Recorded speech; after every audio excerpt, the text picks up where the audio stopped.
ಬೆಳಿಗ್ಗೆ ಎದ್ರ ಸಾಕ ಯಾರ್ ಹೆಂಡತಿ ಯಾರ ಜೋಡಿ ಓಡೋದ್ಲ, ಯಾರಿಗೆ ನಾಯಿ ಕಡಿತ, ಯಾರ್ ರೌಡಿ ಶೀಟ್ರಿ ಎಷ್ಟು ಊದ್ ಕೂದ್ಲ ಬಿಟ್ಟಾನ, ಕಟಿಂಗ್ ಮಾಡ್ಸ್ಯಾನೋ ಇಲ್ಲೋ, ಇದ ನ್ಯೂಸ್ ಒಳಗ್ ಬರತ್ತಾವ ಬರೀ. ಇದು ಬಿಟ್ಟು ಈಗ ನಮ್ದು ರೋಡ್ ಸರಿ ಇಲ್ಲ, ರೋಡ್ ಸರಿ ಮಾಡಬೇಕು ಅಂತ ಈ ಪ್ರತಿನಿಧಿ ಕೇಳೋರು ಯಾರು ಇಲ್ಲ.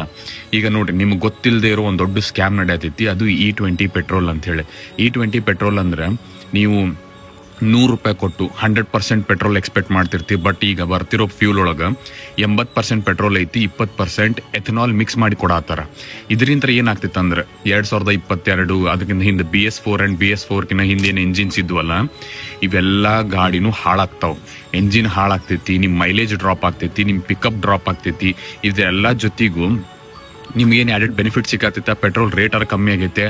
ಇಲ್ಲ, ಪೆಟ್ರೋಲ್ ರೇಟ್ ಇರುವಷ್ಟ ಐತಿ, ಅದ್ರಾಗ ಇಷ್ಟು ಬ್ಲೆಂಡ್ ಮಾಡಿ ಕೊಡತ್ತಾರ. ಇದರ ಪ್ರಾಬ್ಲಮ್ ಏನಂತ ಹೇಳಿದ್ರೆ, ನಿಮ್ಗೆ ಆಪ್ಷನ್ ಇಲ್ಲ ನನಗೆ E20 ಬೇಡ ನಾರ್ಮಲ್ ಹಾಕ್ರಿ ಅನ್ನಕ್ಕೆ ಆಪ್ಷನ್ ಇಲ್ಲ.